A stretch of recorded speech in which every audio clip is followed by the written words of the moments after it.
ഇന്ന് നമ്മളൊരു നാടൻ പഴംപൊരിയാണ് ചെയ്യുന്നത്. വളരെ എളുപ്പത്തിൽ വളരെ ഈസി ആയിട്ട് ഉണ്ടാക്കാൻ പറ്റുന്ന ഒരു സിമ്പിൾ സ്നാക്കാണ് നമ്മുടെ പഴംപൊരി എന്ന് പറയുന്നത്. സാധാരണ നാട്ടിൻപുറത്ത് ചായക്കടകളിൽ കിട്ടുന്ന ഏകദേശം അതേ ഒരു ടേസ്റ്റിൽ ഉണ്ടാക്കാൻ പറ്റുന്ന ഒരു പഴംപൊരിയാണ് ഇന്ന് നമ്മൾ ഉണ്ടാക്കുന്നത്. അപ്പൊ അതിനായിട്ട് ഞാനിവിടെ ഒരു 1.5 കപ്പ് മൈദയാണ് എടുത്തിട്ടുള്ളത്. ഇതിലേക്ക് നമുക്ക് 1.5 ടേബിൾ സ്പൂൺ അരിപ്പൊടി ഇട്ട് കൊടുക്കണം. നമ്മൾ പത്തിരിക്കൊക്കെ എടുക്കുന്ന വറുത്ത അരിപ്പൊടി. അരിപ്പൊടി ഒരുപാട് വേണ്ട. 1 കപ്പ് മൈദ എടുക്കുന്ന സമയത്ത് 1 ടേബിൾ സ്പൂൺ അരിപ്പൊടി. അങ്ങനെ 1.5 കപ്പിന് 1.5 ടേബിൾ സ്പൂൺ അരിപ്പൊടി. പിന്നെ മധുരത്തിന് ആവശ്യമായിട്ടുള്ള പഞ്ചസാര ഇട്ട് കൊടുക്കുക. ഒരു 2-3 ടേബിൾ സ്പൂൺ. നമുക്ക് മധുരത്തിനനുസരിച്ച് ആദ്യം ഒന്ന് മിക്സ് ചെയ്ത് നോക്കിയിട്ട് ഇട്ട് കൊടുക്കുക. ആദ്യം ഒരു 3 ടേബിൾ സ്പൂൺ ഇട്ട് കൊടുക്കുക. ഇനി നമുക്ക് ഈ പഴംപൊരിക്ക് നല്ലൊരു കളർ കിട്ടാൻ വേണ്ടിയിട്ട് നമുക്ക് സാധാരണയായിട്ട് വീട്ടിൽ ചെയ്യുന്ന സമയത്ത് എപ്പോഴും മഞ്ഞൾപ്പൊടി എടുത്താൽ മതി. ഒരു 1/4 ടീസ്പൂൺ മഞ്ഞൾപ്പൊടി എടുത്താൽ മതി. ഞാനിവിടെ ഒരു നുള്ള് ഒറ്റൊരു പിഞ്ച് കളർ എടുത്തിട്ടുണ്ട്. Edible food colour, yellow colour. ഇതൊരു നിർബന്ധമില്ല. ഞാനിവിടെ നമ്മൾ ഫോട്ടോ വീഡിയോ കുറച്ചൊരു കളർഫുൾ ആവാൻ വേണ്ടി മാത്രം ചെയ്യണം. വീട്ടിൽ നമ്മൾ കുട്ടികൾക്കൊക്കെ ഉണ്ടാക്കി കൊടുക്കുന്ന സമയത്തൊക്കെ എപ്പോഴാണെങ്കിലും മഞ്ഞൾപ്പൊടി തന്നെ മതിയാകും. ഒരു 2 നുള്ള് ഏലക്കാപ്പൊടി കൂടെ ചേർക്കുന്നുണ്ട്. ഏലക്കാപ്പൊടിന്റെ കാര്യം നമ്മൾ പറഞ്ഞ പോലെ തന്നെ എല്ലാവർക്കും ചിലപ്പോൾ ഈ ഒരു ടേസ്റ്റ് ഇഷ്ടമുണ്ടാവില്ല. അപ്പൊ നിങ്ങൾക്ക് ഇഷ്ടമാണെങ്കിൽ മാത്രം ചേർക്കുക. ഇതിന്റെ മധുരം ഒന്ന് ബാലൻസ് ചെയ്യാൻ വേണ്ടിയിട്ട് ഒരു 2 നുള്ള് ഉപ്പ് കൂടെ ചേർത്ത് കൊടുക്കുക. ഉപ്പ് കൂടെ ചേർത്ത് കഴിഞ്ഞാൽ പിന്നെ എല്ലാം കൂടെ നന്നായിട്ടൊന്ന് മിക്സ് ചെയ്തതിന് ശേഷം കുറച്ച് വെള്ളവും കൂടെ ചേർത്തിട്ട് നല്ലൊരു തിക്ക് ബാറ്റർ ആക്കി നമുക്കിതൊന്ന് മിക്സ് ചെയ്തെടുക്കണം. വെള്ളം ചേർക്കുന്ന സമയത്ത് ഒരു ഇളം ചൂടുള്ള വെള്ളമാണ് ഇപ്പോൾ ഞാൻ ചേർക്കുന്നത്. അങ്ങനെയാണ് കുറച്ചുകൂടെ നല്ലതാണ് നമ്മളെ പഴംപൊരിക്ക്. ഭയങ്കര ചൂട്, ഒരുപാട് ചൂട് കൂടിപ്പോകരുത്. കൂടിപ്പോയാൽ കറക്റ്റ് ഭയങ്കരമായിട്ട് എണ്ണ കുടിക്കും, കറക്റ്റ് ടേസ്റ്റ് കിട്ടൂല. അപ്പോൾ ഏകദേശം ഒരു 1.25 കപ്പ് വെള്ളമാണ് ഇപ്പോൾ ഞാൻ എടുത്തിട്ടുള്ളത്. 1.25 കപ്പ് വെള്ളം കണക്കായിരിക്കും. അപ്പോൾ നിങ്ങൾ മിക്സ് ചെയ്ത് നോക്കിയിട്ട് ആവശ്യത്തിനനുസരിച്ച് ഒഴിച്ചൊഴിച്ച് മിക്സ് ചെയ്യാം. എല്ലാം കൂടെ ചേർത്ത് നന്നായിട്ട് മിക്സ് ചെയ്തെടുത്തിട്ടുണ്ട്. കറക്റ്റ് ഒരു 1.25 കപ്പ് വെള്ളം കറക്റ്റ് ആയിരുന്നു. അപ്പോൾ നിങ്ങൾ മിക്സ് ചെയ്ത് നോക്കിയിട്ട് തന്നെ ആവശ്യത്തിന് വെള്ളം ചേർക്കുക. ഒരുപാട് കട്ടി കൂടുകയും ചെയ്യരുത്, ഒരുപാട് കട്ടി കുറയുകയും ചെയ്യരുത്. കട്ടി കൂടിപ്പോയാൽ നമ്മളെ പഴംപൊരിൻ്റെ ആ ഒരു പുറം ഭാഗം ഭയങ്കര തിക്നെസ് കൂടിപ്പോകും. കട്ടി കുറഞ്ഞാൽ കറക്റ്റ് ആ ഒരു ടേസ്റ്റ് കിട്ടൂല. അപ്പോൾ ഈ ഒരു തിക്നെസ് നമുക്ക് കറക്റ്റ് ആയിരിക്കും. ഇനി നമ്മൾ ഇതിലേക്ക് 1 ടേബിൾ സ്പൂൺ പഞ്ചസാര കൂടെ ചേർക്കുന്നുണ്ട്. കാരണം എന്താണെന്ന് വെച്ചാൽ കുറച്ച് മധുരം കുറവായിരുന്നു. അപ്പോൾ നമുക്ക് ആവശ്യത്തിനനുസരിച്ച് ചേർക്കാം. ഇപ്പോൾ നമ്മൾ 4 ടേബിൾ സ്പൂൺ പഞ്ചസാരയാണ് ചേർക്കുന്നത്. ഇനി നമ്മൾ ഇതിലേക്ക് ചേർക്കുന്ന ഒരു മെയിൻ ഇൻഗ്രീഡിയൻ്റ് എന്ന് പറയുന്നത് കുറച്ച് ദോശമാവാണ്. നമ്മൾ സോഡാപ്പൊടി ഒന്നും ചേർക്കാത്തത് കൊണ്ട് തന്നെ ഈ ഒരു മാവ് നന്നായിട്ട് പൊങ്ങി നല്ല കറക്റ്റ് ഒരു ടേസ്റ്റ് കിട്ടാൻ വേണ്ടിയിട്ട് ഒരു 1.5 ടേബിൾ സ്പൂൺ ദോശമാവ്. തലേ ദിവസമൊക്കെ അരച്ച് വെച്ച് പിറ്റേ ദിവസമൊക്കെ എടുക്കുന്ന ദോശമാവ് ബാക്കിയുള്ളത്. പക്ഷേ ഒരുപാട് പുളിച്ചു പോയ ദോശമാവ് ആയി പോകരുത്. അങ്ങനെയാകുമ്പോൾ ഭയങ്കര ഒരു പുളി ടേസ്റ്റ് വരും. ഈ ഒരു ടിപ്പ് എനിക്ക് ശരിക്കും ഒരു നാട്ടിൻപുറത്തുള്ള നമ്മൾ സാധാരണ ചായക്കടയിൽ ചെയ്യുന്ന ടിപ്പാണ്. എല്ലാ കടകളിലും അങ്ങനെ ആയിരിക്കില്ല, അവർ ചെയ്യുന്നതാണ്. അപ്പോൾ കറക്റ്റ് നമുക്ക് കഴിക്കുന്ന സമയത്ത് മനസ്സിലാവും. നമ്മൾ പുറത്തുനിന്ന് നാടൻ ഹോട്ടലിൽ നിന്നൊക്കെ കഴിക്കുന്ന ആ ഒരു പഴംപൊരി പോലെ തോന്നും. ചില സമയത്ത് പുറത്തുനിന്നൊക്കെ കഴിക്കുന്ന പഴംപൊരിക്ക് ചെറിയൊരു പുളിപ്പോട് കൂടിയിട്ടുണ്ടാവുമല്ലോ. അപ്പോൾ അതുകൊണ്ടാണ് ഞാൻ പറഞ്ഞാൽ പുളി ഒഴിവാക്കാൻ വേണ്ടിയിട്ട് നമ്മൾ ദോശമാവ് അധികം പുളി ഇല്ലാത്തത് നോക്കി എടുക്കാം. ഇതെല്ലാം കൂടെ ചേർത്ത് നന്നായിട്ട് മിക്സ് ചെയ്തതിന് ശേഷം ഒരു 5 മുതൽ 6 മണിക്കൂർ വരെ നമ്മളിത് റെസ്റ്റ് ചെയ്യാൻ വേണ്ടി വെക്കുന്നുണ്ട്. അപ്പോൾ നമ്മൾ വൈകുന്നേരത്തേക്കൊക്കെ ഉണ്ടാക്കാനാണെങ്കിൽ രാവിലെ മിക്സ് ചെയ്ത് വെക്കുകയാണെങ്കിൽ നല്ലതായിരിക്കും. അപ്പോഴാണ് നമ്മളെ പുറത്തുനിന്ന് കഴിക്കുന്ന അതേ ഒരു ടെക്സ്ചറിലും ടേസ്റ്റിലുള്ള പഴംപൊരി നമുക്ക് കിട്ടുക. ഈ സമയത്ത് കട്ടയൊന്നും ഇല്ലാതെ വേണം മാവ് കലക്കിയെടുക്കാൻ വേണ്ടിയിട്ട്. ഒരു ഹാൻഡ് വിസ്ക് ഉണ്ടെങ്കിൽ കുറച്ചുകൂടി നല്ലതാണ്. നിർബന്ധമൊന്നുമില്ല കേട്ടോ. ഹാൻഡ് വിസ്ക് കൈകൊണ്ട് തന്നെ കട്ടയില്ലാതെ ഉടച്ചെടുത്താൽ മതി. ഇനി മിക്സിയിൽ ജസ്റ്റ് ഒന്ന് ബ്ലെൻഡ് ചെയ്തെടുക്കണമെന്നുണ്ടെങ്കിൽ അങ്ങനെ ചെയ്താലും മതി. അപ്പോൾ എങ്ങനെയാണ് നമ്മുടെ സൗകര്യത്തിനനുസരിച്ച് ചെയ്യാം. അപ്പോൾ ഞാനിവിടെ ഒരു 6 മണിക്കൂർ കഴിഞ്ഞിട്ടാണ് ഈ ഒരു പഴംപൊരി ഇനി ഉണ്ടാക്കുന്നത്.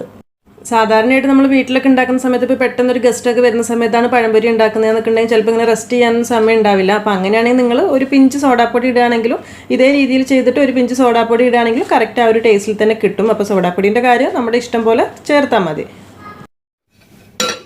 ഇപ്പോൾ ഒരു 6 മണിക്കൂർ കഴിഞ്ഞിട്ടുണ്ട്. നമ്മൾ റെഡിയാക്കി വെച്ച മാവ് നല്ല സോഫ്റ്റായി തന്നെ വന്നിട്ടുണ്ട്. ഈ സമയത്ത് ഒന്ന് മിക്സ് ചെയ്ത് നോക്കുക. വേണമെന്നുണ്ടെങ്കിൽ ഇത്തിരി വെള്ളം ചേർക്കുക. പക്ഷേ ഈ ഒരു മാവിൻ്റെ തിക്നെസ് കറക്റ്റ് തന്നെയായിരിക്കും.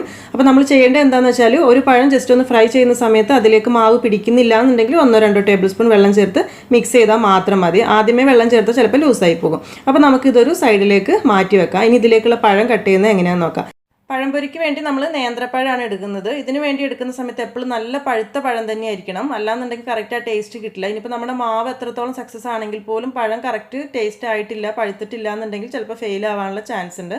ഞാനിപ്പോൾ ഒരു 3 പഴം എടുത്തിട്ടുണ്ട്. മാക്സിമം ഒരു 2-2.5 പഴമാണ് നമ്മളെ മാവ് കൊണ്ട് ഫ്രൈ ചെയ്യാനായിട്ട് കഴിയുക. അപ്പോൾ പഴം കട്ട് ചെയ്യുന്നത് എങ്ങനെയാണെന്ന് വെച്ചാൽ ഇപ്പോൾ നമ്മൾ സാധാരണ ഹോട്ടലിലൊക്കെ ചെയ്യുന്ന പോലെ നീളത്തിൽ വേണമെന്നുണ്ടെങ്കിൽ ഈ പഴം നീളത്തിൽ 2-3 പീസാക്കി മുറിച്ചെടുത്താൽ മതി. ഞാൻ അങ്ങനെയും ചെയ്യുന്നുണ്ട്. പക്ഷെ നമ്മളിപ്പോൾ ആദ്യം ചെയ്യുന്നത് വീട്ടിലൊക്കെ ആവുന്ന സമയത്ത് നമുക്ക് ഒരേ തിക്നെസ്സിൽ കിട്ടാൻ വേണ്ടിയിട്ട് എപ്പോഴും എളുപ്പം ജസ്റ്റ് പഴം ഒന്ന് ചെരിച്ച് കട്ട് ചെയ്യുന്നതായിരിക്കും. സാധാരണ നമ്മൾ പഴം 2ആയി മുറിച്ച് പിന്നെ സ്ലൈസ് ചെയ്യുന്നതിനേക്കാൾ കുറച്ചുകൂടി നല്ലത് ചെരിച്ച് കട്ട് ചെയ്യുന്നത് തന്നെയാണ്. അപ്പോൾ അതെങ്ങനെ കട്ട് ചെയ്യുന്നത് നമുക്ക് നോക്കാം.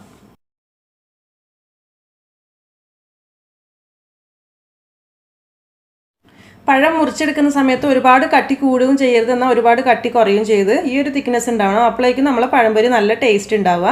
പിന്നെ നമ്മൾ ആദ്യം തന്നെ എല്ലാ പഴം മുറിച്ച് വെക്കണ്ട, ഒരു ബാച്ച് എണ്ണയിലേക്ക് ഇട്ട് കഴിഞ്ഞ് അടുത്ത സമയത്തേക്ക് അടുത്തത് മുറിച്ചാൽ മതി. ചിലപ്പോൾ പഴത്തിൻ്റെ കളർ മാറാനുള്ള ചാൻസ് ഉണ്ട്. അപ്പം നമുക്കിനി എണ്ണ ചൂടാക്കി ഇത് ഫ്രൈ ചെയ്തെടുക്കാം. ഈ ഒരു പഴംപൊരി നമ്മൾ ഡീപ്പ് ഫ്രൈ ആണ് ചെയ്തെടുക്കുന്നത്. അപ്പോൾ അതിനായിട്ട് ആവശ്യമുള്ള ഓയിൽ ചൂടാക്കി എടുക്കുക. ഞാനിവിടെ കുറച്ചൊരു വലിയ പാനിൽ കുറച്ച് അധികം ഓയിൽ എടുത്തിട്ടുണ്ട്. നമ്മൾ ഹോട്ടലൊക്കെ ചെയ്യുന്ന പോലെ കുറച്ച് വലുതായിട്ടും കൂടെ ഒരു പഴംപൊരി ഉണ്ടാക്കുന്നുണ്ട്. അപ്പോൾ കറക്റ്റ് ആ ഒരു പെർഫെക്ഷൻ കിട്ടാൻ വേണ്ടിയിട്ട്. പക്ഷേ നമ്മൾ വീട്ടിലൊക്കെ ചെയ്യുന്ന സമയത്ത് ചെറുതായിട്ട് ചെയ്യുന്നതെന്നുണ്ടെങ്കിൽ കുറച്ച് ഓയിൽ എടുത്തിട്ട് ചെറിയൊരു ചട്ടിയിൽ ചെയ്താൽ മതിയാവും. നമ്മൾ ഓയിൽ നന്നായി ചൂടായതിനു ശേഷമാണ് പഴം ഇതിലേക്ക് ഇടുന്നത്. അപ്പോൾ ആദ്യം ഒന്ന് ജസ്റ്റ് ഒരു മാവ് ഇത്തിരി നൊറ്റിച്ച് വെക്കുക. അപ്പോൾ കറക്റ്റ് പൊങ്ങി വരുന്നുണ്ടെങ്കിൽ എണ്ണ ഇപ്പോൾ ചൂടായിട്ടുണ്ട്. എണ്ണ ചൂടായതിനു ശേഷം പിന്നെ ഹൈ ഫ്ലെയിമിൽ വെക്കരുത്, പിന്നെ ഒരു മീഡിയം ഫ്ലെയിമിൽ വെച്ചിട്ട് വേണം നമുക്കിത് ഫ്രൈ ചെയ്യാൻ വേണ്ടിയിട്ട്. അല്ലെങ്കിൽ ഭയങ്കര ഹൈ ആയി പോയാൽ പെട്ടെന്ന് തന്നെ പഴംപൊരി കറുത്ത് പോവുകയും ചെയ്യും, ഉള്ളു കറക്റ്റ് വേവുമില്ല. ഓരോ പഴം നമുക്ക് മാവിൽ ഒന്ന് മുക്കാം, എന്നിട്ട് ഇത് എടുത്ത് എണ്ണയിലേക്ക് ഇട്ട് കൊടുക്കാം.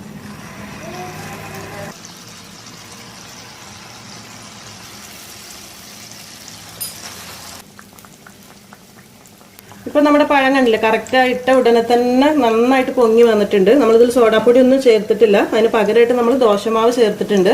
പിന്നെ ദോശമാവ് ചേർക്കുന്ന സമയത്ത് ഒരു കാര്യം ശ്രദ്ധിക്കുക, കൂടിപ്പോകാൻ പാടില്ല. കൂടിപ്പോയാൽ പഴംപൊരിയുടെ ടേസ്റ്റ് മാറിപ്പോകും. അപ്പോൾ ഒരു ഭാഗം ഒന്ന് ഫ്രൈ ആവുന്ന സമയത്ത് നമുക്കിത് തിരിച്ചിട്ട് കൊടുക്കാം. നന്നായിട്ട് പൊങ്ങി വന്നാൽ പിന്നെ പെട്ടെന്ന് തന്നെ കുക്കായിക്കോളും. പൊങ്ങാതിരിക്കുമ്പോഴാണ് ഇത് ഫ്രൈ ആവാൻ വേണ്ടി ഒരുപാട് സമയം എടുക്കുക. രണ്ട് ഭാഗവും ഫ്രൈ ആകുമ്പോൾ നമുക്കിത് എണ്ണയിൽ നിന്ന് മാറ്റാം. ഒരുപാട് സമയം എണ്ണയിൽ ഇട്ട് കഴിഞ്ഞാൽ പിന്നെ കറക്റ്റ് കളർ കിട്ടില്ല. ഇതിന് ഈ ചൂടിലിരുന്നിട്ട് തന്നെ ഒന്നുകൂടെ കളർ മാറിക്കോളും. നമുക്ക് പുറത്തുനിന്നൊക്കെ കിട്ടുന്ന ഏകദേശം ഈ ഒരു കളറായിരിക്കുമല്ലോ. അപ്പോൾ ഒരുപാട് മുരിയാൻ പാടില്ല. അത്യാവശ്യം ക്രിസ്പി ഉണ്ടാവും ചെയ്യും, കാരണം നമ്മളിതിൽ അരിപ്പൊടി ചേർത്തത് കൊണ്ട് തന്നെ. ഉള്ളു സോഫ്റ്റ് ആയിരിക്കും, എന്നാൽ പുറം ക്രിസ്പി ഉണ്ടാവും ചെയ്യും. അപ്പോൾ നമുക്ക് ബാക്കിയുള്ള ഇതുപോലെ തന്നെ ഫ്രൈ ചെയ്തെടുക്കാം. നമ്മളിപ്പോൾ ഇതുപോലുള്ള വലിയ പഴംപൊരിയാണ് ചെയ്യുന്നതെന്നുണ്ടെങ്കിൽ ഒരു പഴം മാക്സിമം ഒരു 4-5 പീസ് ആക്കാനേ കഴിയുള്ളൂ, അതിൽ കൂടുതലാക്കരുത്. അപ്പോഴേക്കും കറക്റ്റ് ആ ഒരു ടേസ്റ്റിൽ വരിക. പിന്നെയെന്ന് വെച്ചാൽ നമ്മൾ ഒരുപാട് നേരം എണ്ണയിലിട്ട് ഫ്രൈ ചെയ്യുകയും ചെയ്യരുത്. ആദ്യം പറഞ്ഞ പോലെ തന്നെ ആ കറക്റ്റ് ഒരു കളറാവുന്ന സമയത്ത് എണ്ണയിൽ നിന്ന് മാറ്റാം. അപ്പോൾ നമുക്ക് ബാക്കിയുള്ളതും ഇതുപോലെ തന്നെ ഫ്രൈ ചെയ്തെടുക്കാം. നമ്മളിത് ഫ്രൈ ചെയ്ത് എടുക്കുന്ന സമയത്ത് ഒരു സ്ട്രെയിനറിലേക്ക് മാറ്റുകയാണെങ്കിൽ ആ എണ്ണയൊക്കെ കുറേ അങ്ങ് പോയി കിട്ടും. പഴംപൊരി എന്ന് പറയുമ്പോൾ ഒരു ഇത്തിരി ഓയിലി ആയിരിക്കും. നമ്മുടെ പഴംപൊരിയൊക്കെ റെഡി ആയിട്ടുണ്ട്. ശരിക്കും ഇത് കാണുമ്പോൾ തന്നെ നമുക്ക് പുറത്തുനിന്നൊക്കെ കഴിക്കുന്ന അതേ ഒരു ഫീല് തോന്നുന്നില്ല. കുറച്ച് വലുതായി പൊരിക്കും കൂടി ചെയ്യുന്ന സമയത്ത് കറക്റ്റ് ഒരു പുറത്തത്തെ പോലെ തോന്നും. ഉൾഭാഗം നല്ല സോഫ്റ്റ് ആയിരിക്കും, പുറത്ത് അത്യാവശ്യം ക്രിസ്പി ഉണ്ട്, സോഫ്റ്റ് ഉണ്ട്, ആ ഒരു ടൈപ്പിലാണ്. ഇത് ഞാൻ പറഞ്ഞല്ലോ, നമ്മുടെ നാട്ടിൻപുറത്തൊക്കെ ഉണ്ടാക്കുന്ന ഒരു ചെറിയൊരു ചായക്കടയിൽ നിന്ന് കിട്ടിയ ടിപ്പിൽ ചെയ്തത് തന്നെയാണ്, ദോശമാവ് വെച്ചിട്ട്. അപ്പോൾ ശരിക്കും സക്സസ് തന്നെയാണ്. ഞാൻ ഇതൊന്ന് മുറിച്ച് കാണിക്കാം. നമുക്കിത് മുറിക്കുന്ന സമയത്ത് മനസ്സിലാവും നമ്മൾ ഹോട്ടലിൽ നിന്നൊക്കെ കഴിക്കുന്ന അതേപോലെയുള്ള ഒരു ടെക്സ്ചറാണ്. ആ ഒരു മാവ് വന്നിട്ടുള്ള ഒരു രീതി കണ്ടാൽ തന്നെ നമുക്ക് മനസ്സിലാവും. നമ്മൾ സാധാരണ വീട്ടിലുണ്ടാക്കുന്ന സമയത്ത് ഇങ്ങനെ ഒട്ടി പിടിച്ചിരിക്കുന്ന ഒരു ടൈപ്പ് ആയിരിക്കും. ഇത് പഴവും മാവും കുറച്ച് വിട്ടൊക്കെ നിന്ന് കറക്റ്റ് ആ ഒരു ടേസ്റ്റ് തന്നെ ആയിരിക്കും. അപ്പോൾ നമുക്ക് ഉണ്ടാക്കുന്ന സമയത്ത് തീർച്ചയായിട്ടും മനസ്സിലാവും.